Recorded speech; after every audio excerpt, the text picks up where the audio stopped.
Hey there, how you doing? Charlie Winters here with horse racing and football selections for Saturday the 13th of December. Well, first of all, apologies for the late video. It won't be long till the first race, but I do believe my selections are in the slightly later races. So first of all, let's get into the football. Let's get it over and done with. So it's the SOP and it's doing very well still. It was a mild slip up last week. I say slip up. Last week it was 585 the bank was. Once all the bets have been placed, it was a losing day, but we still had £74 returned. That came from the over 2.5 goals bet and was literally just waiting for the Leeds and Liverpool match. Well, it was 0-0 at half time, and I thought, hey, up here we go. But no, it was a good thing. It was, what was it, 3-3 in the end. So yeah, so this week's bets, interesting picks because they've actually picked a 5-2 chance in the search winners. All those matches to choose from, and it's picked a 5-2 chance. So this week's bank is this week's stake is £108.40. I haven't placed a bet yet because I'm still I've literally just finished this. It's now 10 o'clock as I'm recording this, and I've been at it for ages.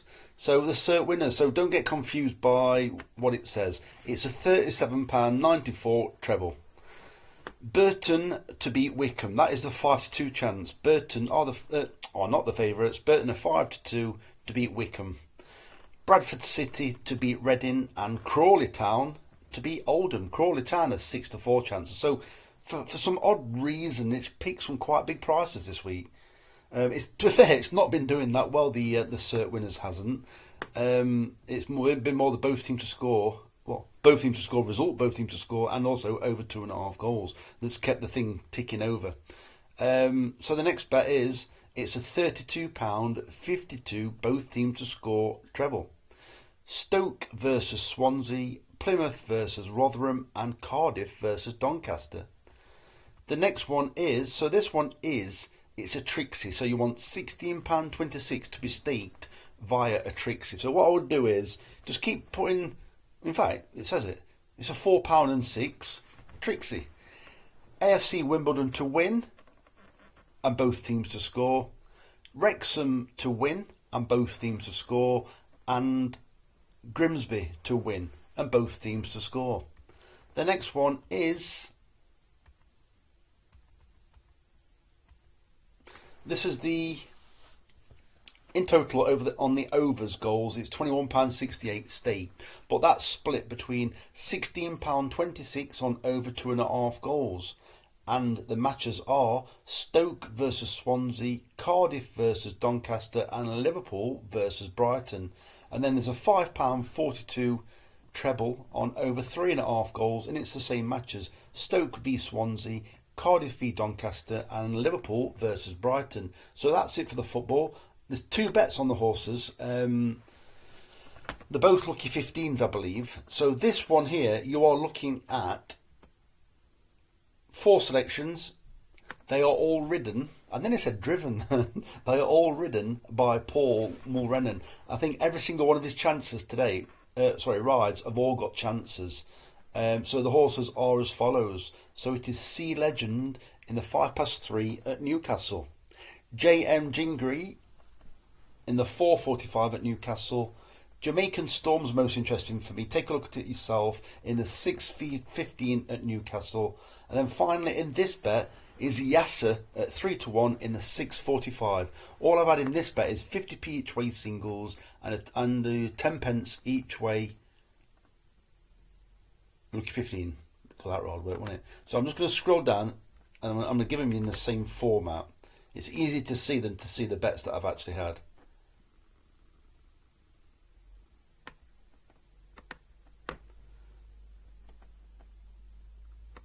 So there you go. So these are ones where I've looked at the form. I've looked at the fancied horses at the top of the market and seen actually they may be a little bit vulnerable. So I could only pick 4 because I think it's poor racing. I like the look at Cheltenham, so obviously I've had the bets at Cheltenham. So the first selection is McShadow Dickery at 8-1 in the 10:12 at Cheltenham.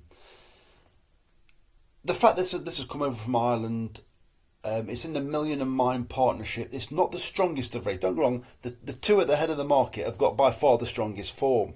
I did look at Winston Junior, thinking that had got a chance, which I still do. But I just think at some point, it did have a treble yesterday, I believe.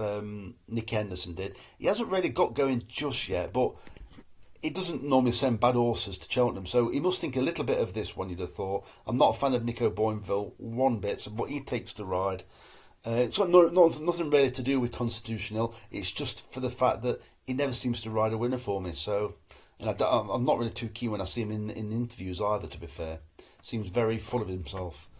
So McShadow Decry, 8-1 in the 12-10 at Cheltenham. It has got some form in France, but let's see what it does now it's under Nicky Henderson's tutelage. Never used that word before. The next selection is Zertagt at 5-1 in the 12:40 at Cheltenham. This one should have won last time when I think it made a Horlicks of the kind of last two fences, or definitely the last one anyway. And that's when, what was it called? Dom de Mary? That horse won, which I only tipped up in the comments. It wasn't an actual bet for the day. And that horse actually won. This horse reappears 2 weeks later, which is quite a quick turnaround for these staying chasers. It's not a massively staying chaser, but it's what is it, 3 mile this race? I think it is 2.5, 3 mile. I think if this horse, to be fair, I think this horse is in a winnable off a winnable mark, and was just basically the jockey was given a lot of criticism for not being too confident at the last fence. To be fair, I'm 50-50 on that.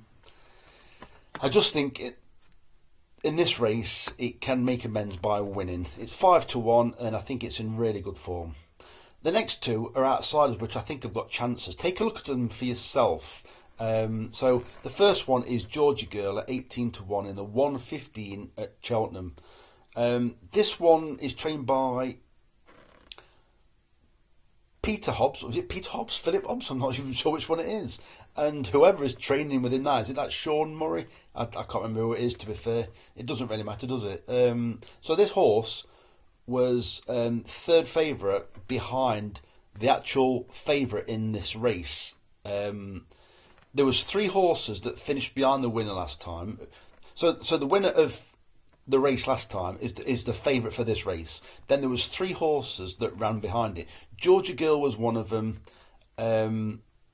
It's what's that other horse called? I Like the Nightlife, something like that. And another one of them. Anyway, this horse actually disappointed on that run, but it was 5-1 third favourite.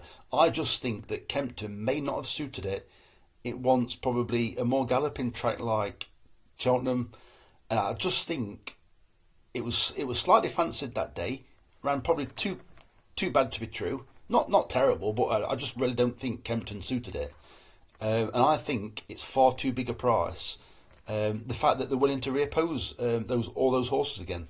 So I think it's got a bit of a sneak, and they're paying 5 places. 18-1, I'm quite happy with that. This is the one I'm really interested in. So it's Glenn Gooley in the 1:50 at Cheltenham. This horse has run over every distance you could possibly think of. It's even run in the Grand National, and it's over 2.5 miles. Over, I think it's hurdles.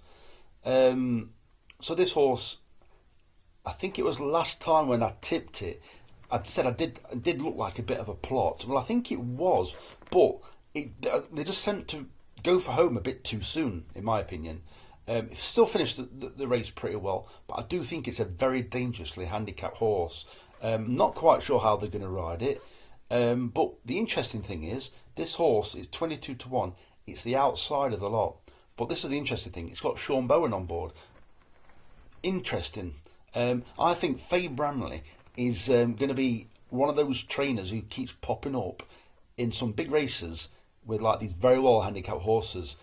I did tip one of her horse in the November handicap. I think it's called something like Miss Dolly Rocker, and it ran an absolute cracker. I know I got 40s. It was only the favourite that could beat it, and they went a long way clear. And I think she's going to keep getting I don't even know who she is really, to be fair. I don't know Was she understudy to another trainer? I don't know. But if you do know, let me know in the comments, because it'd be quite interesting knowing a bit about her. But yeah, I think she's quite a decent trainer at getting other horses, a bit like your James Owen kind of thing, but on a much smaller scale. But I do think it's worth keeping an eye on Faye Bramley, especially when the money's down. So those are the bets. So what it is, I've had £1 each way singles on this one, and a 25 pence each way lucky 15. So those are the those are the 8 horses for Saturday. So if you give me a like or a subscribe, I'd really appreciate it. The very best of luck. Charlie Winters, over and out. Cheers, mate.